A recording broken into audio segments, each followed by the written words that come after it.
Bonjour, aujourd'hui je continue dans ma série des habitudes. Donc j'ai déjà posté une première vidéo sur les habitudes et aujourd'hui je vais vous expliquer les différentes étapes du changement. Pourquoi est-ce qu'on n'arrive pas forcément à inscrire les nouvelles habitudes? Donc déjà pour un nouveau comportement, pour installer un nouveau comportement, il y a d'abord l'intention. Donc, soit on n'a pas du tout l'intention de changer, je vais continuer dans l'esprit de la minceur puisque c'est mon cœur de métier. Donc, j'ai pas du tout l'intention de perdre du poids ou de changer mon alimentation. Donc là, jusque-là, on va rien modifier. Puis, il y a cette intention. J'envisage de modifier mes habitudes. Je pèse le pour, le contre. Ça, c'est l'étape qui va déjà mettre dans cette roue. On est dans cette roue de changement des habitudes.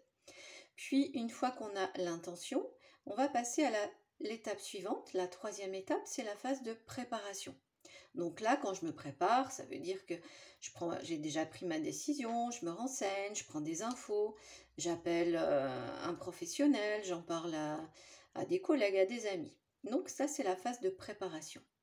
Une fois qu'on a enclenché cette troisième étape, on passe à la quatrième qui est la phase d'action.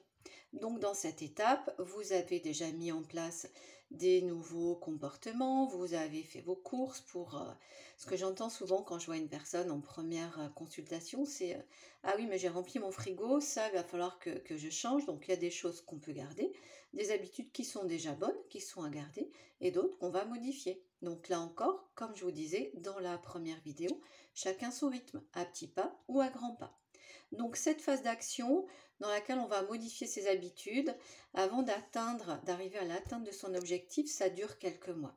On peut être dans 6 mois, un an ou voire plus. Donc une fois qu'on a consolidé cette phase, on passe dans cette phase de maintien. Donc dans cette étape, la réussite est au rendez-vous, je me sens mieux et donc tout ça, ça renforce mon envie de continuer, ça renforce cette motivation, ça renforce ces nouveaux comportements. Une fois dans cette phase de maintien, on n'est pas encore totalement sorti d'affaire, si je peux dire. Donc il y a deux possibilités. Soit on passe à l'étape suivante qui est la phase de résolution du problème. Donc dans cette phase-là, je ne vais pas retomber dans mes anciennes habitudes.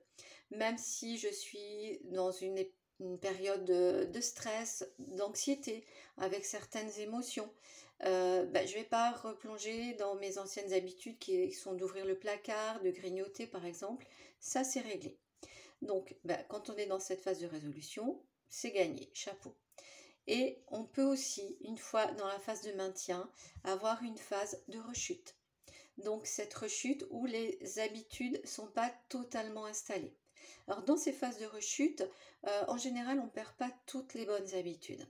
Souvent, quand je revois des personnes en consultation, 1 an, 2 ans, 5 ans après, bien souvent, j'ai comme remarque, le petit déjeuner, ça je l'ai gardé. J'ai pas changé cette habitude. Je continue à manger salé, à manger mes protéines le matin. J'ai pas recommencé à manger de la brioche et de la confiture, par exemple. Donc une fois si on a malheureusement rechuté, eh bien c'est de se dire qu'on va jamais retomber dans la phase qu'on appelle la pré-intention où j'ai même pas l'intention de changer mes comportements. Donc cette phase de rechute peut durer un certain temps, mais elle va souvent nous ramener quelques mois, des fois 1 an, 2 ans après, dans cette phase d'intention ou de préparation pour passer ensuite à l'action. Donc, vous pouvez retrouver le schéma donc, sur mon blog, donc sur mon site. Tout ce schéma des différentes étapes du changement. Donc, de façon visuelle, ça permet de mieux l'intégrer. Et puis, si vous avez besoin d'un coup de pouce pour accompagner ce changement, c'est consulter un professionnel. Donc, si vous êtes sur Poitiers, vous pouvez, ou les environs, venir me voir. Sinon, si vous êtes plus éloigné, trouvez un professionnel auprès de chez vous ou les consultations visio. Donc j'en profite pour vous dire que si vous êtes éloigné ou si vos horaires parfois ne vous permettent pas, je réalise également des consultations une première consultation et même de suivi à distance. Ben, je vous laisse découvrir l'article et puis d'autres sur mon blog ou sur ma boutique en ligne, des bonus que vous pouvez télécharger. Et je vous souhaite une bonne mise en route dans ces étapes de changement. À bientôt pour une prochaine vidéo.